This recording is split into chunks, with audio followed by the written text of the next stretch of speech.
Welcome to the Dad Tribe Podcast. Thank How you you. doing, man? Doing wonderful. Thank you. This is the Dad Tribe Podcast. This is episode 2 of season 2. Yeah. I'm JC, a father, husband, entrepreneur, and friend to John and to Greg. Yeah. And I'm the other host, JC's partner in crime in all this, fitness guy, coach guy, dad guy. And we're joined today by our friend Greg. Greg, you want to give a little rundown, quick snippet of who you are, what you do? Greg Snyder, entrepreneur, founded a brand called Southern Steer Butcher based in Clearwater, Florida. We've started franchising and have 5 other locations open and many more on the way. Father as well, 2 grown kids, 22 and 19 years old, boy and a girl. Both have their exciting stories. And happy to be here and share my experiences as a dad. Yeah, man, we're excited, especially, I know me being very, I'm even further behind than you in being a dad. Like, she's about to turn 2, and you just said your youngest is 19. Yes, that's world of difference. Yeah, big transition happens over the next 17 years for you. If nothing else, you're already starting to see the attitude, that doesn't get worse. No. Yeah, well, she's not trying to throw a shoe at me, so that's good. Yeah, that's a a funny funny story. So we usually like to start these off with a little bit of background about you, let you kind of tell our audience about who you are, what you've gone through. And I think one of the most interesting things about you is your success as a dad and an entrepreneur, and your success as an entrepreneur is second to none. I'm proud to know who you are. I know JC shares that. But is there like a quick journey that you could take us down? Like, what led you to become the Southern Steer Butcher guy, and like how, maybe a quick hit on like if that impacted who you are as a dad or anything like that? I can think of a moment in my life that really kind of drove me to take the next step in my life, from working for somebody else to wanting to really leap into becoming an entrepreneur and driving something to a very high level. And speaking of dads, it kind of goes back to when my father passed away, and I really reflected on the legacy that he left behind for me. Mm-hmm. And I think about, to this day, and I will every day, think about the things that he set as an example for me. Mm. And I realized that at some point, that's going to happen to my kids. And what is the legacy I'm going to leave behind about me that they're going to look at and talk about and think about every day? And I thought to myself, do I want them to think of me as this guy that just went to work for somebody else all the time, that had to answer to somebody else's direction? No, I want them to look at me and go, man, my dad really created something. And that's really what transitioned me from working for somebody else to stepping into entrepreneurship. And I think all of that has set the tone for their perception of who I am and what I'm leaving behind. And the reinforcement has been, now that they're adults and they've seen the hard work and what it took to get there, and they've both had their own accomplishments as children. Like, my daughter was a national championship cheerleader. You guys both know her in the gym. She's an absolute beast. Yeah. Monster. She's chasing 2 or 3 people in that gym, and they're all chasing her. So, we know where she's at there. My son earned his black belt in Taekwondo and then became an instructor. So they both know that, if you put the time in and you persevere, you're going to get to that end goal. And I have hopefully shown them that in the way of life as well, by saying, all right, I'm going to do this. Okay, this is successful. Now I'm going to do this. That was successful. And then continue to build on the prior successes in life. And that's kind of, to answer your question, it goes back to the passing of my dad. Yeah. And what that was going to mean for me to leave a legacy for my children. So I want to make sure I understand the timeline. So about how old were your kids when you decided to go into entrepreneurship? Or was this something before you even had kids that you just thought, in the future when I have children, I want to leave a legacy? I knew I wanted to go into business for myself. Okay. The timing probably had to come when it did, because I had laid some pretty good foundations for understanding what it took to learn a business by working for corporate America and corporate restaurants, so to speak. And it was almost a natural transition to choose the business path I did. But it was the triggering moment when I knew there needs to be more about what I leave behind as what my kids can look back and reflect on as a dad that I was. Yeah. So I think that answers. That's exactly what I was striving for. And we've talked a little bit about legacy and the men in our lives who have impacted us in different ways. And JC had his dad and how hard he worked. I had my uncle and my grandfather who were much more about the type of person I wanted to be perceived as, not so much legacy, but the empathy, the kindness, the fairness, all that stuff, and having the resolve to work hard and go after things that you want. I think that all aligns the same with what you're talking about.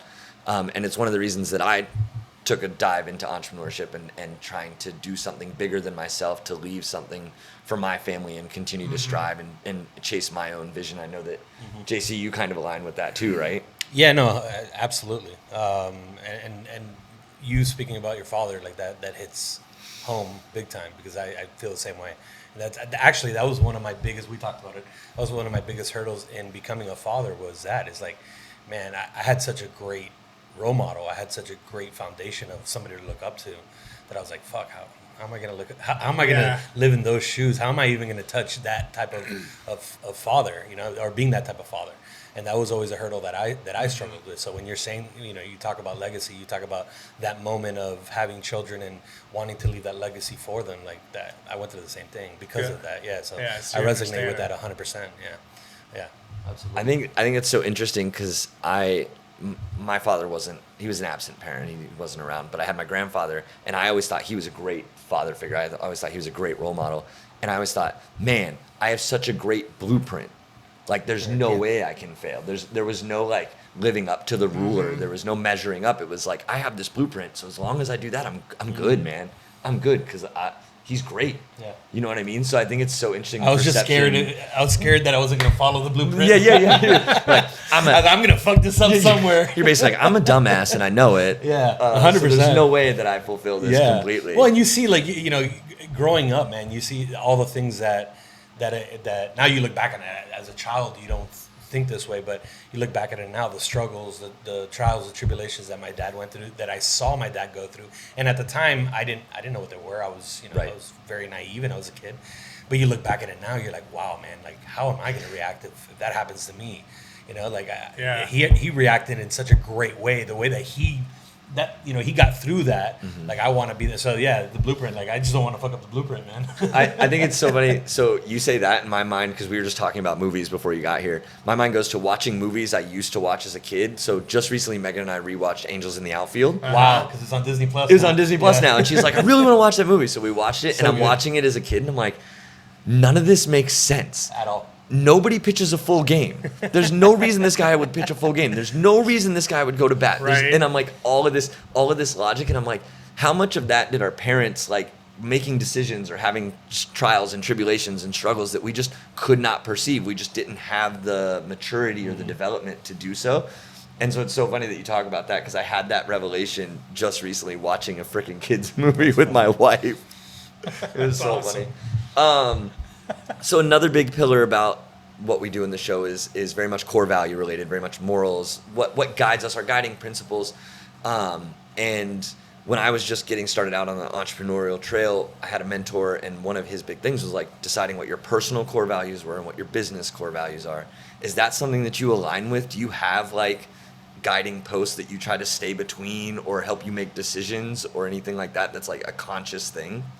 On the business side of it, yes. We have, the company has a set of principles and beliefs that I think help anybody managing the business, that if you reflect on the decision-making process that aligns with these 7 principles, you're going to make the right decision. The one is to make sure the guest is your first priority, to make sure quality is first and foremost, to make sure in the business you're laughing and having fun respectfully, to be innovative. You've got to come up with new things, otherwise your business gets stale, and to be a problem solver. And if you align with those 5 things, you're going to set yourself up to manage your business successfully. And in life, I try to put what my kids' needs are first. They're my customer.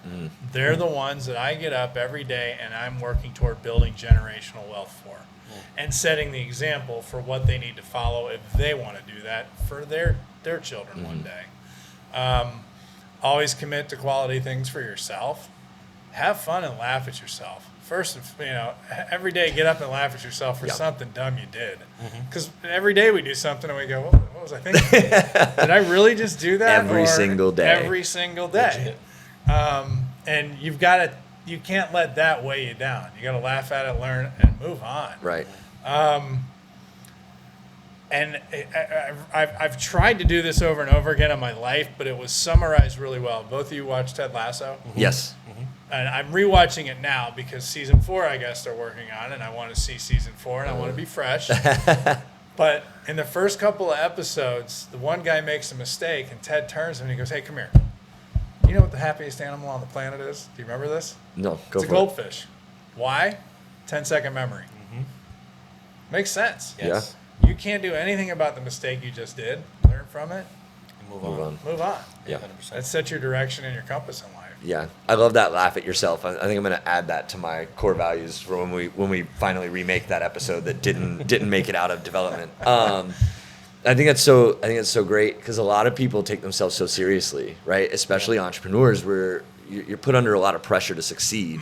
And we've talked about not the glamour, but the allure of being an entrepreneur, and it's not all roses and daisies and fun, and you get to make your own hours. Right. Like, you get to make your own hours, but it's 23 hours of the day. Maybe 1 hour is dedicated to your family starting out, and then it's uneven. I think that's great to be able to laugh at yourself, take it lightly, and just keep moving and learning. And I think everybody in our world would benefit from putting themselves in a sink or swim situation. And that really opening a new business, you're in that position. Yeah. Like, if this is your way, you're going to create your income for yourself and your family. It's a risk, man. You get into that situation and you learn a lot from it. You learn a lot about who you are, what you can handle, and how you're going to react. Yep. And you get better in all of those from that exercise. Yep. Absolutely. 100%. So within all of that, and it's funny because I was watching a podcast today and they were talking about this entrepreneurship, and by default, the number one trait that an entrepreneur needs to have is you need to be a risk taker. Like you need to, exactly what you're talking about right now, sink or swim, fight or flight. Was that something built into you from the beginning? Like, have you always had that, or is that something over time that you were like, I'm going to take this risk? Like, I'm a risk taker. Was that something that you were born with, or is something that you worked on? I think somewhere in my personality developed this just natural hedging mechanism. So no matter what the exercise was in front of us to either execute or do to help the business grow, I always would put in like, well, what's the hedge if there's a downside to it? And I think that helped me mitigate some of the risks as I moved into entrepreneurship. I made the decision on entrepreneurship based on calculated vision of seeing this exact same business model that I've now replicated over and over and over again, and its success elsewhere. So I knew it was something that was proven to work, and I had to continuously hedge putting all those systems in place here so that the business would go in the right direction as it was represented in the state of Florida. But there's still so much built-in risk there. Like, it's proven to work, but there's so much luck in business as well that you don't know if it's going to fucking work. It worked for this company, but you don't know. There's still so much built-in risk there. Right. Like, you have to be. I get what you're saying about the hedging, but I mean, what I'm trying to do is give you the credit. Like, there's just a lot of risk there, that people don't. And I'm always impressed as being an entrepreneur, and I see other entrepreneurs. I'm always impressed at like where we dig deep and say, you know what? Okay, there is a risk here, but fuck it. I believe in myself ultimately. Like, there's so much belief in yourself. There's so much trust in yourself ultimately that no matter what, I'm gonna get this shit I'm done. gonna make this happen. You know what I mean? And that's I always ask that question to entrepreneurs. Like, is that something you had from the beginning, or did life throw shit at you that you became this way? And it's interesting, the questions, man. They vary. I think or the answers. the most successful entrepreneurs look at every problem in front of them that gets faced with an opportunity to learn, come up with a solution, help your team understand what the solution is, have them help you come up with the solution, Yeah. and then move to the next thing.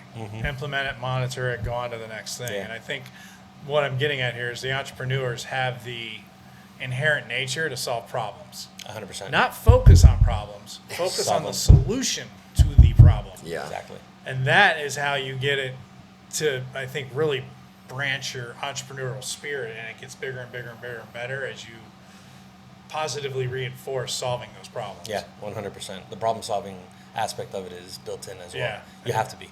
Yep. 100%. So I'm going to pivot here a little bit, but it's still entrepreneurship, etc. I want to dive into like the health aspect, because obviously we all met at the gym, right? So that is a guiding connection to us. It's a hub here, Yep. right? We all met at the gym. We all have equal obsession with our health and wellness. I mean, I think it stems from the same place, like, fatherhood and just wanting to better yourself, entrepreneurship, etc. Everything that we've learned. Where did you in your life, because I know exactly where I was at in my life, where I was like, shit, like I need to get my shit together, my health wise, etc. Where were you at where you were like, my health is number one, like let's get back into the gym? Because we've talked about it briefly, like, Yeah. you were out of the gym for a while, and then you got back in. Like, where was that, and what does that mean to you right now as a father, as an entrepreneur, etc.? I'd always focused on different exercise programs here and there. I would fall off and come back and fall off and come back. The real aha moment for me, and I was a member of Evolve when this happened, is I took a run one afternoon through my neighborhood, got about a quarter mile of the way into it, and all of a sudden I'm feeling this tightness here that I'd never felt before. And I was like, well, that's weird. So I stopped and I walked home. And I'm good friends with my cardiologist. I texted him. I was like, hey, Rob, I was like, this happened. And he says, all right, if you do another exercise, he goes, you're going to go to CrossFit next couple of days? So yeah, he goes, if you get on another cardio thing and it does the same thing, let me know. So the next day I was at the gym with Kirsten. I couldn't finish the workout. I was on the rower or something, and I got off, and I was like, there it is again. So he had me in on a stress test within 48 hours. And after some analytics and stuff, they realized I had blockage. Wow. Oh, wow. And I went in to get a procedure done, which they thought was going to be one stent in my heart.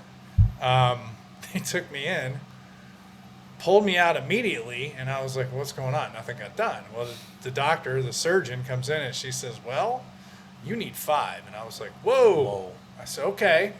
She goes, so do you want to do bypass or stents? And I said, well, what would you do? Right. She says, I would do the stents. And I said, well, I want the stents. Yeah. Don't give me Follow the the option. doctor's advice at this moment, for Right. sure. So they rescheduled me for the next week. I went in, I had the stents put in. And like when I got out of there, I'm telling you, it's like I got instantly in better shape. Wow. Like energy levels went through the roof. And like I have video of like what my heart was doing before and what it did after. That's crazy. And imagine if you took a hose and put a kink in it like this and then lifted it open. Yeah. The amount that could pass through there changed immediately Wow. in 5 spots of my heart. Oh, my So meaning goodness. the blood's flowing better, and I was Right. like, wow. And to my point, I went and did a same workout like a week and a half after I got out that I had done like a year and a half prior, and my time was like a minute and a half faster. Jeez.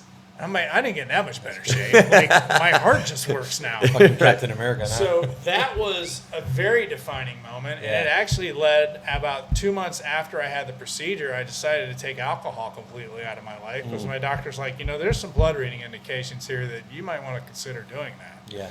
And I did it, and I haven't looked back since. And like everything I've gained in the last 3 years, like from a body composition change to a mindset change, to keeping up with that other leader in the gym, Kirsten, has drastically changed my life. And it's like the main motivator now to continue this path the way I am now than anything else. And how cool is it that you get to go to the gym with your daughter and get to work out with your daughter? Well, like, she scorches me on Well, everything. that's not the cool part, but the sometimes cool I part have is to that you hear get that to go for with a your while. She's like, "You're really picking up the same weight?" No. No, I have a man's bar. It's 10 more pounds. It's fine. Exactly. No, it's amazing. Yeah. It is amazing. It's something that she and I bond on. I mean, she's off on a trip right now, and she sent me a picture last night that she was working out. We text back and forth about, like, when she was at her gym in Gainesville, she'd send me the workout. She was still on the app so she could see the workouts that we were doing. It's amazing. Yeah. I mean, it's a great bond with her and I, and hopefully it continues to give her, something to chase dad over. I want to work out into my 50s just like dad. And what a good example, man. Like, for real, that's amazing. Yeah. I would love to get to the point where I'm working out with Braden. And you will. Yeah. And you will. And I'd say when it comes to girls, be the person that you hope they marry. Damn, that's great. Best advice I can give to dads that have little girls. Set the example for the bar that you want them to look for and the guy that they're going to partner with for life. Jesus. Because they won't accept anything different than what you've shown them. Amen. By the way, that's going to be a And then super be an asshole to clippable your moment. son. You're going to be all over Instagram there. Yeah. That was fantastic. And then be a big dick to your son. Treat him like he needs to be beaten down and he has to get back up every time. Yeah. You know what's funny is I sent a clip to Marty about that yesterday. And we talk about that all the time because, yes, I want to be empathetic to him. I want to show him as much love as possible. But yes, 100%. Like, specifically, and it was a quote that I saw yesterday, like how in general life is just men get beaten down in so many different ways, and it's like, teach them from young, like, get back up, get back up, get back up, get back up, and that comes from us. Like, if you have a father figure in your life, that's what you're teaching him, and so you got to teach him. And I sent Marty a quote yesterday about that. It's like, but you got to be nice to him. I'm like, I'll be nice to him, and then beat him back down, and then he can get back up. It's and that's how my dad was with me, and it showed me so much. And I agree with you 100%. And that's a great quote on if you have girls. Roby, my brother-in-law, was saying the same thing yesterday. Be the guy you want him to marry. 100%. And he even said, he's like, it makes you look within so much. Like, it makes you like almost step out of your own body and just look at yourself and be like, are you the man that you want to be to show up for your daughter? Like, it's important. 100%. That was a great quote. Thanks. Yeah, I think that to piggyback off of that, I think that resilience is just a character trait that we need to instill in all of our kids. Like, the world's not going to get any nicer, any easier, any kinder as it goes on. Technology is not going to make anything nicer. It may make things more convenient, but it's not like you're going to get more jobs because you have a smartphone now. You're not going to make more money because the computers are faster. Like, none of that. You still need to be resilient and be able to take hardship and turn it into success. You need to be able to overcome obstacles. So I think that what you guys are talking about is not necessarily treating the kids differently, but coming at it from different ways to teach the same lesson. Yeah. And I think that, one, I know that Kirsten's super duper fucking strong in all aspects, and I love the back and forth that we get to have, being her coach and then her being the athlete, that like we get to jaw a little bit. Like, that athlete in her is there, and so she can take a little bit of a verbal, not abuse, but she can give it right back. Well, by the way, she talks shit to all of us. So yeah. Oh, I know. and she knows that I love it. I tell her all the time, like, keep doing it. Like, that it keeps me feeling young. She calls me old. She calls me old. She calls Chris short. It's great. She finds exactly what we're all weakest at. No. 100%. But I think that, like, it's she might have learned that from me. So. but it's very clear. It's very clear, even in just meeting her, that that she's pretty confident in who she is already at the age of 19. Yeah. She knows how strong she is. She knows what she has to offer, and that is a reflection of her parenting and her upbringing. And so kudos to you on creating a strong, independent woman at the age of 19. At 19, I didn't know anything. I didn't know who I was. I didn't know my butt from a hole in the ground. You know what I mean? Man, and I look back and I'm like, wow. Oh yeah, just like to tie it back into what we talked about, looking at Angels in the outfield, I didn't know shit. You know what I mean? Yeah. And I'm thinking about me at 19. If I was trying to succeed at anything, there's no way that the person I was at 19 could do anything that I think that Kirsten's going to be capable of doing. Yeah. And when you hear some of these success stories of kids in their 20s that do what they do, like you think about how far ahead they are, mindset-wise, from everybody else around them. Like, how did they do that? Yeah. Like, they're like, what was the examples they had set for them? Yeah. You know, I met with last night I was with the owner of a rum company out of Miami. The dude's 24 fucking years old Jesus. and has a legit rum company. Wow. Yeah. And I'm like, and he was saying stories there. I'm like, bro, you're 24 years old. How do you have so many stories? Like you have more stories than I do. Like, he's been around. And I'm like, dude, you're 24. Like, congratulations. And I was sitting there in amazement. I was like, this is amazing. So yeah, I asked the same question in my head. I was like, wow. Like, what examples did you have? Like, you know? Like, Right. Amazing. Yeah. What I like to see right now in my son is he's already formulating his strategy at 22 to be like have his own business and his own path in life as an entrepreneur way before I ever had it. That's cool. So I really look forward to seeing, like, you know, between now and the time he's 40, what does he get to by the time he's 40 now that he's seen like what I did from the time I was 40 to 54. Yeah. 53. Yeah. I'm not 54 yet. What's his accelerated path going to be, and how's he going to get there? Yeah. Agreed. And that's, you know, it's exciting to see, like, you think about the legacy you're leaving behind, like how that's impacted him and his decision making and his maturity on handling things from a business decision standpoint. And his interaction with people and the level it's at his age, that's accelerated because of him watching me, at least hopefully watching me. Right.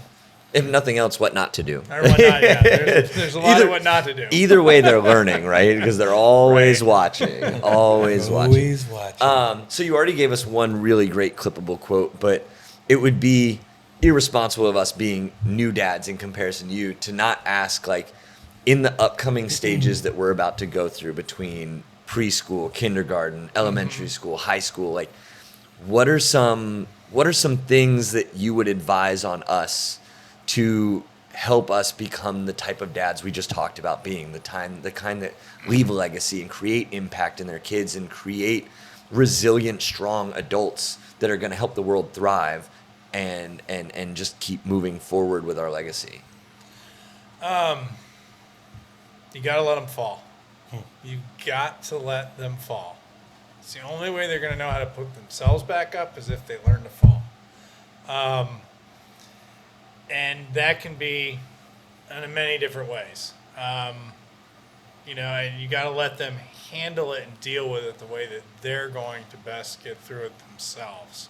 You know, I think about instances with, like, you know, my son at one point wanted to leave Taekwondo, and I wouldn't let him. Like, look, you fell tonight, get back up. You fell tonight, get back up. You know, one year, and I think it was more political than anything, Kirsten didn't make the flag football team. She was the best player the year before.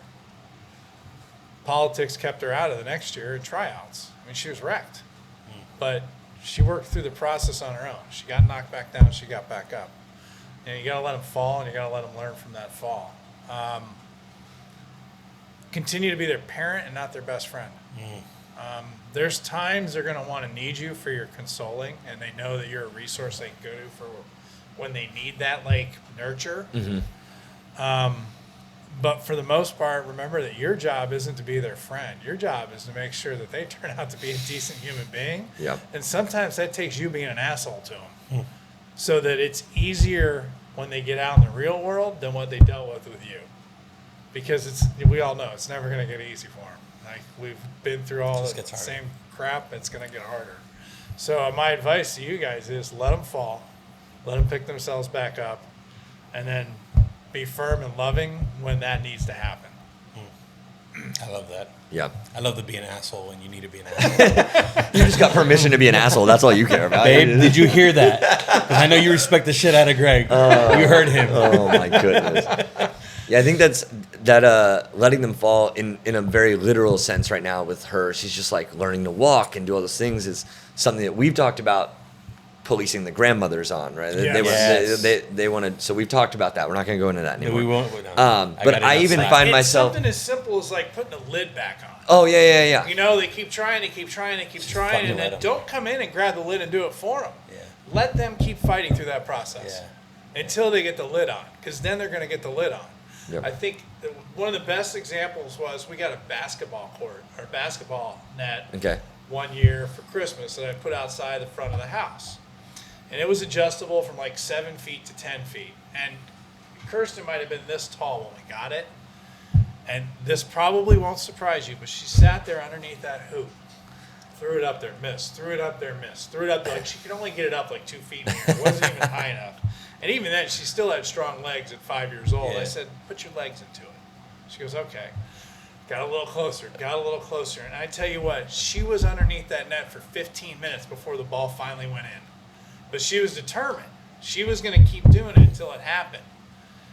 And you thought when that ball went in, it was the three-pointer to win the national championship. Because she danced around the driveway like it had just happened. Like, Florida drains it. They're not, you know, like yeah. So that, like, determination, like, that she had, and I didn't come over there and help her get it in. I gave her a little bit of advice, but I stayed out of the way. Right. Like, those are the things that build the building blocks of, like, their mindset of what they're going to go about doing.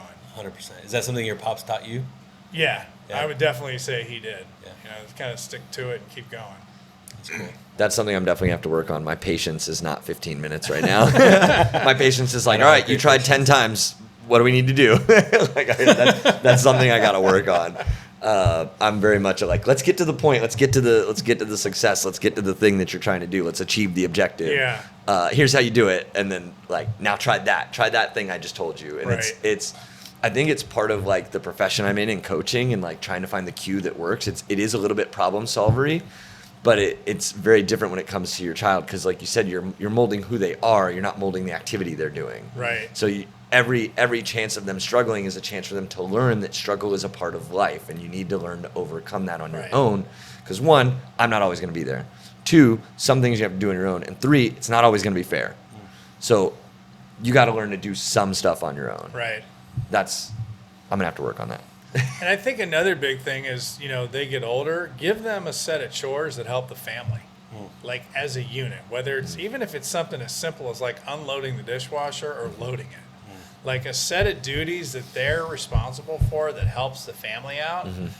It gives them a sense of accomplishment and a sense of like, I'm helping out here right now. Yeah. And I think that's a big piece of it. And this might seem silly, but like when they can do their own laundry, put it on them. It's their responsibility. Because one, it's something they're going to need to learn to do. But as soon as they understand that, like, oh my God, I'm out of these shirts, it's my responsibility to have that shirt clean if I want to wear it the next day. Well, guess what? They start owning the fact that is the washing machine open? Like, it's huge. And I give my credit to Kim that she set that precedent on them early on. Yeah. And like they were responsible for getting it into the laundry. That's funny. We had a bunch of chores growing up, but laundry was definitely not one of them. And I can honestly say, and I'm lucky because Mari does our laundry here. I do a bunch of stuff around the house, and she'll attest to that. I'm the one that cooks, etc. But yeah, I haven't touched clothes in a good 25 years. I don't remember the last time I washed. But I do cook, so I make up for it on that. That's a fair trade-off. But I agree with you so much, and Mari's really good about that, especially about the little things like the chores and letting him feel accomplished about those. She has incredible patience with that. And like just little things like when we make the food for the dog, or we mix the food for the dog, she'll have him go and take it, and it's just those little things like starting early like that. And you could see he's so excited, like, oh, I put the dog food there. It's like, but yeah, man, it's a big accomplishment for him. It's heavy, like he took it, he helped you out. Right. He feels so accomplished with that. So I agree 1,000%. Make them contributors. And I'm so excited to see how that grows within the household. And I'm gonna have them clean. I'm gonna have them cook. I'm gonna have Oompa loompa doopity doo. He's just gonna be doing everything in the house. And that's carried on, thankfully, for me with Nicholas now that he's running. He's one of the managers in the store in Clearwater. Awesome. And he's there 40 plus hours a week, making sure things are right and guests are taken care of. So he knows he's contributing now at a much higher level to what the unit needs, to get to the next level. That's so important, man. That's amazing. I love it. I think I got one more. You got one more? So you're in a very unique position. You have one of each. You have a boy and a girl. I want to ask you, which dad do you like being better? Do you like being a girl dad, or do you like being That's a boy a great dad better? question. Holy crap. And this Yeah. is not choosing a favorite child. This is which version of you do you like being better? Which one is more fulfilling to you? Kirsten, did you just hear what John said? He said this is not picking. I specifically said that for you. Yes, I'm pretty sure he did. So that's not what this is. It's a really hard question. I mean, I'm really happy I was able to be fulfilled with both. I really love I love it that she's daddy's girl. Yeah. And she's in a lot of times in a lot of situations where shit's hit her head hard. She's been able to turn to me for comforting, and that feels good. And I'm going to steal a quote. Have either one of you guys watched or either listened to or read Green Lights by Yes. Matthew McConaughey? It's on my list. Do you remember the quote he said about his daughter? Right. Yeah, fantastic book. He said, "Your daughter is the only honeymoon that never ends." And it's true. The honeymoon's never ended. It's always been there, and it always will be. So in some aspects, I like that as the girl dad. I've now formed a relationship with my son, and as he's entered adulthood, that's a lot of guy bantering, and that's what it's going to be from here on out. There's a lot of things he and I talk about that I know he's only going to talk to dad about. So that's great as well. But if I was going to lean to which one, I enjoy the honeymoon a lot. I really do. And that's no slight on you, Nicholas. I love you. Bud. And one day you're going to have a little girl, hopefully, and you'll understand what I'm saying here. Yeah. But there is this, there's a different bond with the father-daughter that is, as I said, it's a love affair that's never, ever, ever going to lose its honeymoon stage. Yeah. I even only being 2 years in, I could totally see how that would be true. Yeah. Because I told Megan, and Megan and I joke about this when we first had Peyton, we each just became second on the list to each other. Now we have Peyton. Yep. It goes Peyton, then Megan, or it goes Peyton, then me, depending on who you're talking to. And it's so much fun to be the guy, to be the fun, you could be more the fun parent, but to be the guy for her to emulate what she should look for in a partner if that's the way she chooses to go, Right. or whatever. And so I love that answer. I think it's great. And I posed it to you because I knew it would be difficult, because you set the parameters that they're very different people. They're very different fathers. They're very different figures in how you treat them and how they mature.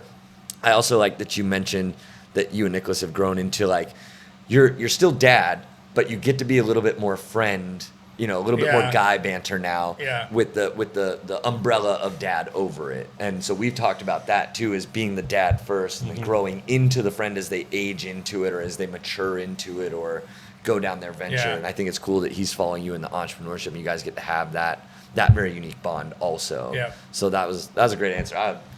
Nothing to change about that. No notes. They No notes. equally have become very good at talking shit. I can give them that. And that comes from both me and their mother at the same time. We both have always had a pretty good way of keeping that banter going. So, Yeah, I always I said this a couple of times I think on the podcast, but I told Megan my family's all about teasing. That's how we show our love. So if I ever stop teasing you, we got problems. that's exactly the way my kids think. That's quiet. Uh-oh. Yeah. Are you mad at me? You're not making fun of me. 100%. That took Megan's family was not like that. So it got to a point in our relationship when we started living together. She's like, "You're always picking on me," and I'm like, "Oh no, I'm not. I hope I'm not hurting you." I'm like, I'm doing this because I really like you. I'm basically a 5-year-old kid on a playground with a crush on a girl. That's it. That's all I know. And I mean, it evolve. If I get 20 minutes into a workout and you have said something smart ass to me, did I do something wrong? John, okay? I actually texted him the other day. I go, hey, I go, you okay today, bro? And I wasn't. He was right. He was spot on. I was spot on because I was like, spot man, on. he's not at me. He's not bantering with me. What the fuck's wrong with you, What's bro? he process? Yeah, exactly. What's going on in his life? Yeah, that was funny. he did- No, we're the he- same way in my family too. You've seen me and my brother banter Yeah. back and forth, and it's heavy. Yeah. And my wife took a while. Madi took a while to figure that out. I was like, babe, that's just our love language, man. That's how we talk to each Our other. love language. And we do adore each other. I promise. I love it. I want to share this story about my son because he's got an incredibly competitive nature too, like his daughter or like his sister. He was probably 9 or 10 years old, and you guys remember the St. Andrews golf links? It's right there on Alt 19. No, They're a little short course. It's No, I don't remember that. Like 40 or 50 yard holes. Okay. There's a driving range right there. It's just south of Curlew. Okay. I think they've taken care of the golf course, but he and I used to go out. We'd play that little course together quite a bit. And at one point, once he got kind of the fundamentals down, I'd make a game out of it. I'd be like, I'll give you 2 strokes a hole. You know, we'll play for a quarter a hole. And da-da-da-da. So we get to 17, and I'm up 2 holes after we've gone back and forth. So if I win 17, the match is over, and he's lost. He's got a 2-shot spot on the hole. I hit it on the green. He hits it a little off the green, and it takes him 5 to get in. All right? So I'm looking at a putt that wins the match outright. And I'm lining it up. I'm looking this way, looking at the putt, and he's over here, and the cart's on the other side of him. And I missed. And as soon as the ball like rolled a little past the hole, from this direction I hear, yes! And I turned, and his back is to me, and he's already walking to the cart. And I was like, really? So that's how it is. All right, dude. That's awesome, bro. That's awesome. so good. And at that I age, created a monster. hell yeah, man, that's great. So then how did 18 go? I got to know. I won the hole. The There, match was there over. you go. Attaboy. Got to finish out. Dad winning it all. I'm like, really? Okay, yeah. I hit it on the green. I made 2 putts, and he hit the water, whatever. But yeah, just that. That's when I know. I'm like, I created a monster. Yes. That's great. You want to know? I love that story. All right. On you. Overrated, underrated? Overrated, underrated, man. You ready for the segment? I am. This is a fun segment. All right. So this is new. This year we've got paddles. So we're going to give one to Greg. Greg will get his own marker.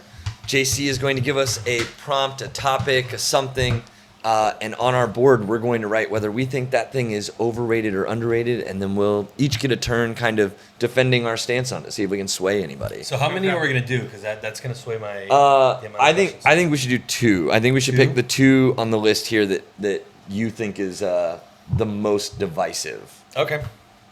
So we write it on here, and then So we put it yeah, up. so we'll write it, keep it secret ballot style, and then we'll do 3, 2, 1. We'll point it towards the camera and we'll reveal. Just because this What we one, got? just because this one has been, I've seen a lot of reels on this one lately, and it's a hot topic. But air frying your steak, overrated, underrated, or rated exactly where it needs to be? Gotcha.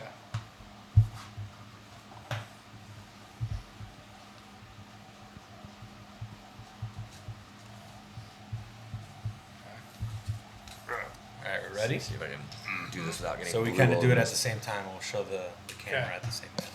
All right, 3, 3, 2, 1. Oh, okay. I'm the only one who went under. So the only reason I went under, I'll go first because I'm the outlier. The only reason I went under is because I just did this. Okay. I just did this. Was it for Father's Day or my birthday? They're both close together. We just did it for my birthday or whatever because we'd never done it before. I have a charcoal grill that I haven't used in years, and I don't trust opening it to find some creature dead in there. It's not worth it. Oh, there's definitely one. Yeah, there's definitely probably more than one because our hoses had rats in it at one point. Don't tell Megan. So we were like, oh well, we don't really have anything else to cook a steak on, so we looked up like alternative ways to cook it. So we air fried it, and then it was like, oh, and then you can put it in the cast iron afterwards to get the sear on it. And I was like, well, that sounds delicious. Let's do that. So we went and we got a couple of ribeyes. We came home. We put them in the air fryer, cooked them. They came out so good. They were delicious. They were so good. It's not the way that I'm going to do it forever. Like, I'd like to get a grill again. I'd like to get back into grilling and doing it. But it was so good, and I don't think enough people have tried it with, like, putting it in the cast iron afterwards and searing it. I don't think just air frying it is good enough because it doesn't come out completely cooked. Like, it's too soft. It doesn't have the steak qualities that you want. It needs the sear. So if you have a cast iron that you can sear it in for a couple minutes after you put it in the air fryer, you're going to get it cooked so perfectly, and it's going to be delicious. So on its own, I'm not sure about it. On its so own, you gotta have a second step. Yeah, you gotta have a second step. So fair enough. I agree with you guys on its own, but in my experience, if you have the cast iron, it makes it underrated. Okay. So that I haven't done it like that yet. I've only done it on its own, and I think it's completely overrated on its own because I think it just loses a lot of what you love about a good cast iron or even on the grill type steak. Now, my favorite way of making a ribeye or any steak is on the cast iron. Get a good sear and then throw it in the oven, like how like You do low temp? yeah, low temp, like how like some steakhouses do, Yeah. etc. I feel like that gets so much flavor. It cooks there in the garlic and all the juices. Like that's my favorite way to make a steak, any type of steak. So And that's like the way you described it is a reverse sear, but Right. in the reverse direction of a reverse sear. right, correct. Usually the reverse sear is oven first, like 225 for a while, depending on the thickness. Right. And then a quick done, Yeah, which turns out amazing. yeah, I love it. What it sounds like the air fryer Is is the- essentially the reverse Kinda sear, does that. a Yep. little faster. Yeah. And then you go to the cast iron. Basically. So I will try it. Okay. We have an air fryer at the butcher shop. All I right. know some of those guys, when they're eating their lunch or whatever, they'll throw a steak tip in there and Okay. they're eating it that way. But really, other than a regular oven, that's the only two ways. You got to let they us have know to when cook you're doing anything. that testing. We'll, All right. we'll be your test. Yeah, yeah. Come Yeah, on if you need more taste testers, I'm All happy right. to come try it with I'll you. get you in the validation team. All right. But yeah, so under, over. Yeah. Yeah. Perfect. Did you give your? I gave it an yeah. over. Yeah, you gave it an over. I think you Yeah, agree, yeah, basically. Yeah, basically. All right. We'll do one more because that one was pretty fast. I want to go with beef jerky. Do you think beef jerky as a anything, however you want to interpret it, is beef jerky overrated or underrated, or is it perfectly rated, right where it needs to be?